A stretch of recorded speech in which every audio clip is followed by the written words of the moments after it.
తెనాలిలోని శివాజీ చౌక్ లో పురపాలక సంఘం ప్రత్యేకంగా ఏర్పాటు చేసిన కార్యక్రమంలో ఆహార పౌర సరఫరాల శాఖ మంత్రి నాదెండ్ల మనోహర్ పాల్గొని స్వచ్ఛ తెనాలి ఛాలెంజింగ్ కాంపిటీషన్ లో గెలుపొందిన శానిటేషన్ సిబ్బందికి బహుమతులు అందజేశారు. శానిటేషన్ లో తెనాలిని మరింత మెరుగ్గా తీసుకురావాలని మంత్రి అన్నారు. తెనాలిలో శానిటేషన్ విషయంలో రాజీ పడకుండా తెనాలిని ఆరోగ్యవంతమైన పట్టణంగా తీర్చిదిద్దేలా శానిటేషన్ సిబ్బంది పనిచేయాలని మంత్రి నాదెండ్ల మనోహర్ అన్నారు. శివాజీ చౌక్లో పురపాలక సంఘం ప్రత్యేకంగా ఏర్పాటు చేసిన బహుమతుల కార్యక్రమానికి మంత్రి నాదెండ్ల మనోహర్ ముఖ్య అతిథిగా పాల్గొన్నారు. పట్టణంలోని 40 వార్డులకు సంబంధించి వార్డు శానిటేషన్, ఎన్విరాన్మెంట్ సెక్రటరీలకు నిర్వహించిన స్వచ్ఛత తెనాలి ఛాలెంజింగ్ కాంపిటీషన్లో గెలుపొందిన 8, 11, 22 వార్డుల శానిటేషన్ సిబ్బందికి బహుమతులను మంత్రి మనోహర్ అందజేశారు. ఈ కార్యక్రమంలో trainee IAS Pawar Swapnil Jagannath, chairperson Tadiboina Radhika, commissioner Bandi Seshana, vice చైర్మన్లు, కౌన్సిలర్లు, నాయకులు పాల్గొన్నారు.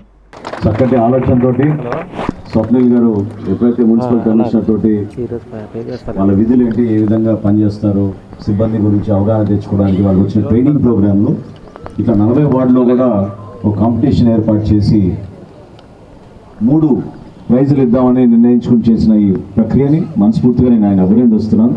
ఎందుకంటే రాబోయే రోజుల్లో కూడా తెనాలి నగరంలో మనం దేశంలోనే మొట్టమొదట పట్టణం మంది తడి చెత్త, పొడి చెత్త ఎన్నో అవార్డ్స్ తెచ్చుకున్నాం గతంలో. మనం ఇక్కడ ఉన్న నగర దీపికలు మన మహిళా మనులందరికీ తెలుసు. ఇంటింటికి తిరిగి we were the first in the country to start segregation of waste, dry waste and wet waste.